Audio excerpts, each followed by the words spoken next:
ಹೇರ್ನ ಅವ್ರಿಗೆ ಎಷ್ಟು ಯಾವ ಹೇರ್ ಸ್ಟೈಲ್ ಮಾಡ್ತೀವಿ ಅನ್ನೋದ್ರ ಮೇಲೆ ಕ್ರಿಂಪು ಸ್ಟ್ರೈಟ್ ಮಾಡ್ಕೊಬೇಕು. ಅಂದ್ರೆ ಈಗ ಕೆಲವೊಂದ್ಸತಿ ಕೆಳಗಡೆ ತುರ್ಬ್ ಹಾಕ್ತಿವಿ, ಅವಾಗ ಫುಲ್ ಹೇರ್ ನಮಗೆ ಕ್ರಿಂಪ್ ಅವಶ್ಯಕತೆ ಇರಲ್ಲ. ಆಫ್ ಹೇರ್ ಮಾತ್ರ, ಅಂದ್ರೆ ಈ ಪಫ್ ಹಾಕ್ತಿವಿ ಫ್ರಂಟ್ ಹೇರ್ ಮಾತ್ರ ಅವಶ್ಯಕತೆ ಇರುತ್ತೆ. ಆ ತರ ನೋಡ್ಕೊಂಡು ಕ್ರಿಂಪ್ ಮಾಡ್ಬೇಕು, ಯಾಕಂದ್ರೆ ಕ್ರಿಂಪಿಂಗಿಗೆ ತುಂಬಾ ಟೈಮ್ ಬೇಕು. ಸೊ ಹಂಗಾಗಿ ಇವತ್ತು ನಿಮಗೆ ಕೈ ಕೂರ್ಲಿ ಅಂತೇಳಿ ಸ್ಟ್ರೈಟ್ನಿಂಗು ಕ್ರಿಂಪಿಂಗ್ ಫುಲ್ ತಲೆಗೂ, ಯಾಕಂದ್ರೆ ಶೇಪ್ಸ್ ಅಲ್ಲಿ ನೀವು ಚೇಂಜ್ ಆಗ್ತಾ ಬರುತ್ತೆ ಹ್ಯಾಂಡ್ಲಿಂಗ್, ಅದನ್ನ ನೀವು ಈಗ ಮಾಡಬೇಕು. ಡಿಸ್ಟೆನ್ಸ್ ಬರಬಾರ್ದು, ನೀಟಾಗಿ ಬುಡದಿಂದನೂ ಐರನ್ ಆಗೋ ರೀತಿ. ನೆನ್ನೆ ಹೇಳಿದೆ ಗೊತ್ತಾ, ಇಲ್ಲೆಲ್ಲ ಸ್ಟ್ರೈಟ್ ಬರಬೇಕು, ಇಲ್ಲೆಲ್ಲ ಡೌನ್ ಮಾಡಬೇಕು. ಹಂಗೆ ನೀವು ಮಾಡ್ಕೊಂತ ಇವತ್ತು ಸ್ಟ್ರೈಟ್ನಿಂಗು ಕ್ರಿಂಪಿಂಗು ಮಾಡ್ಕೋಬೇಕು.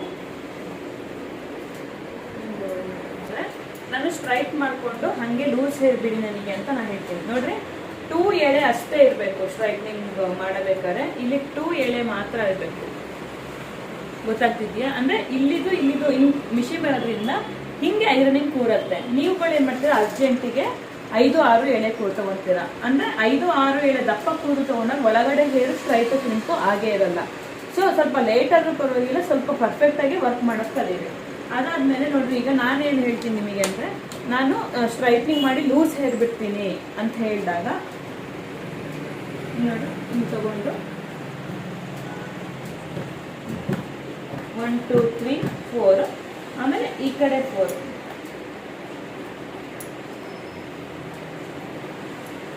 ಪ್ರೆಷರ್ ಹಾಕಿ ನೀಟಾಗಿ ಎಳಿಬೇಕು. ಇದು ನಾನು ಏನಂದ್ರೆ ಹಂಗೆ ಲೂಸ್ ಹೇರ್ ಬಿಡ್ತೀನಿ ಅಂದ್ರೆ ಇಷ್ಟು ವರ್ಕ್ ಮಾಡಬೇಕು. ಈಗ ಲೂಸ್ ಹೇರ್ ಬಿಡಲ್ಲ ನಾನು. ಈಗ ಏನ್ ಮಾಡ್ತೀನಿ, ಇದ್ರ ಮೇಲೆ ಕ್ರಿಂಪ್ ಮಾಡ್ತೀನಿ ಅನ್ಕೊಳ್ಳಿ. ಕ್ರಿಂಪ್ ಮಾಡಿ ಬೇರೆ ಯಾವುದೋ ಹೇರ್ ಸ್ಟೈಲ್ ಹಾಕ್ತೀನಿ ಅಂತ ಅನ್ಕೊಳ್ಳಿ. ಈಗ ನೀವು ಟೆಂಪ್ರವರಿ ಸ್ಟ್ರೈಟ್ನಿಂಗ್ ಅಂತ ಕೇಳ್ತೀರಾ. ಟೆಂಪ್ರವರಿ ಸ್ಟ್ರೈಟ್ನಿಂಗ್ ಅಂತ ಒಂದ್ ವಾಶ್ ಆಗೋವರೆಗೂ ಇರುತ್ತೆ. ಅದಕ್ಕೆ ಈ ಮೆಥಡ್ ಅಲ್ಲಿ ಮಾಡ್ಬೇಕು. ಆಮೇಲೆ ನಾವೀಗ ನೆಕ್ಸ್ಟ್ ಹೇರ್ ಸ್ಟೈಲು, ಈಗ ಇವ್ರದ್ದು ವೇವಿ ಇದೆ, ಕರ್ಲ್ ಇದೆ, ಅದಕ್ಕೆ ಏನ್ ಮಾಡ್ತಾ ಇದೀನಿ ಅಂದ್ರೆ ಸ್ಟ್ರೈಟ್ನಿಂಗ್ ಮಾಡ್ಕೊಂಡು ನೆಕ್ಸ್ಟ್ ಕ್ರಿಂಪ್ ಮಾಡಿ ಆಮೇಲೆ ಹೇರ್ ಸ್ಟೈಲ್ ಮಾಡ್ತೀನಿ ಅಂತ ಹೇಳ್ಕೊಂತೀನಿ ಅನ್ಕೊಳ್ಬೇಕು. ಅವಾಗ ನೋಡಿ ಜಸ್ಟ್ ಇಷ್ಟೇ, ಅಂದ್ರೆ ಪ್ರೆಷರ್ ಹಾಕ್ಬಿಟ್ಟು 1 or 2 ಟೈಮಲ್ಲಿ ಹಿಂಗೆ ಹೇಳ್ದು ಎಲ್ಲ. ಯಾಕಂದ್ರೆ ನಮಗೆ ಕೆಲಸ ಜಾಸ್ತಿ. ಈಗ ಸ್ಟ್ರೈಟ್ನಿಂಗ್ ಮಾಡ್ಕೊಬೇಕು, ನೆಕ್ಸ್ಟ್ ಕ್ರಿಂಪ್ ಮಾಡ್ಕೊಬೇಕು, ಆಮೇಲೆ ಹೇರ್ ಸ್ಟೈಲ್ ಮಾಡಬೇಕು.